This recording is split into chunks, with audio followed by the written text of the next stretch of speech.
Over 115,000 prescribers under Medicare were said to have prescribed opioids to a beneficiary at serious risk of misuse, according to a Health Department Inspector General report. 400 of these prescribers were identified as being far outside the norm and having questionable prescribing patterns. Medicare Part D in 2006 is responsible for the largest inflow of opioids into the drug market. The identification numbers of 270 of these prescribers were released by the Inspector General. Of the prescribers provided, most were found in Arizona, North Carolina, Tennessee, Texas, and Florida. And almost 9% deemed questionable had prior actions on their medical license, some even disciplined for prescribing-related issues.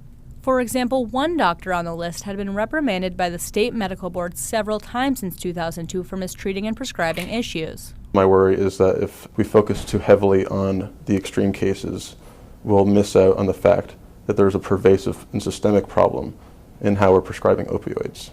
Expert Sam Hammond from the Niskanen Center recognizes the issue of overprescribing, but says taking away medical licenses might not be the best solution. There are doctors out there who are prescribing a large amount of opioids, not because they're trying to defraud the government, but because they have a sincere belief.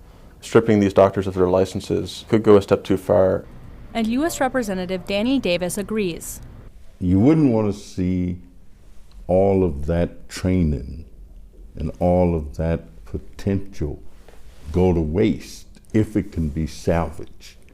Instead, Hammond believes there are other ways to address the issue. There are multiple ways to crack down on these doctors. One would be to go through the Justice Department and the FBI. Another way would be for Center for Medicaid and Medicare Services to just put in restrictions and guidelines about how you can be reimbursed for opioids. The Health Department's Inspector General said the list does not confirm the prescribers were engaging in illegal or abusive practices, but says those identified warrant further scrutiny. The Center for Medicare and Medicaid Services said they are working with stakeholders to address opioid abuse and find alternative solutions to pain management.